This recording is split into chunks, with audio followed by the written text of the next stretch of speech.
Hello, എല്ലാവർക്കും ഒരു പുതിയ വീഡിയോയിലേക്ക് സ്വാഗതം. ഇന്ന് പ്രത്യേകിച്ചൊരു കെയറിങ് വീഡിയോ അല്ല, സെയിൽ വീഡിയോ അല്ല. എന്നിട്ട് ചെടികളുടെ കുറച്ച് വിശേഷം പറയാം എന്ന് വെച്ചിട്ടാണ് വീഡിയോ എടുക്കുന്നത്. ഇപ്പോൾ പെൻഡാസിലൊക്കെ ലിൻഡാനയിലൊക്കെ കുറച്ച് പൂക്കളായി. ഇനി എല്ലാം ഒന്നും കൂടി പ്രൂൺ ചെയ്യണം. പെൻഡാസ് ഇത്തിരി പൂക്കളൊക്കെ ഉണ്ട്. അപ്പോൾ അത് പ്രൂൺ ചെയ്തിട്ട് അധികമായിട്ടില്ല.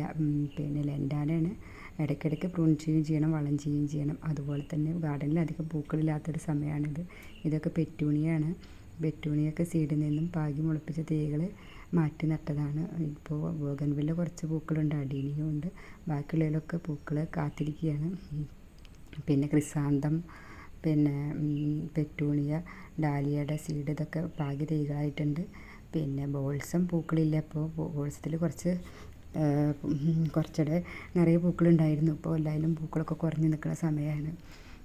കുറച്ച് കാലം പൂക്കളില്ലെങ്കിൽ പിന്നെ അതിനെ കുറച്ച് കഴിഞ്ഞാൽ ഇരട്ടി പൂക്കളായിട്ട് വന്നോളും.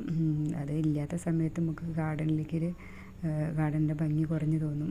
പിന്നെ ഈ ലീഫ് പ്ലാന്റുകളുള്ള കാരണം ഗാർഡൻ എന്നും സുന്ദരമായിട്ടിരിക്കും. ഇതൊക്കെ എൻ്റെ പിന്നെ വീടിൻ്റെ ഫ്രണ്ട് ഭാഗത്ത് തന്നെയുള്ള പ്ലാന്റ്സുകളാണ്, ഇൻഡോറായിട്ട് വെച്ചിരിക്കുകയാണ്. ഇത് പിന്നെ പൂക്കളില്ലെങ്കിലും കാണാൻ നല്ല ഭംഗി തന്നെയാണ്. നമ്മളെപ്പോഴും പൂക്കളുള്ള പ്ലാന്റ്സും പിന്നെ ലീഫി പ്ലാന്റ്സും വെച്ച് പിടിപ്പിക്കണം. എന്നാൽ പൂക്കളില്ലാത്ത സമയത്ത് നമ്മളെ ഗാർഡൻ നല്ല ഭംഗിയിലിരിക്കും. എനിക്ക് ആദ്യമൊന്നും ലീഫി പ്ലാന്റ്സ് ഇഷ്ടമുണ്ടായിരുന്നില്ല. പിന്നെ അതിൻ്റെ ഇലകളുടെ ഭംഗി പൂക്കളേക്കാൾ ഭംഗിയായി തോന്നി. ഇപ്പം ഞാൻ അതും ശേഖരിക്കാറുണ്ട്. അത്യാവശ്യത്തിലുള്ള ഈ ബിഗോണിയ കുറച്ച് കളക്ട് ചെയ്യാനുണ്ട്. അങ്ങനെ എല്ലാവരും വീഡിയോ കാണുക.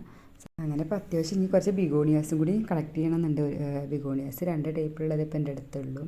അങ്ങനെ എല്ലാവരും ഇങ്ങനെ എല്ലാത്തരം പ്ലാന്റ്സും വെച്ച് പിടിപ്പിക്കുക.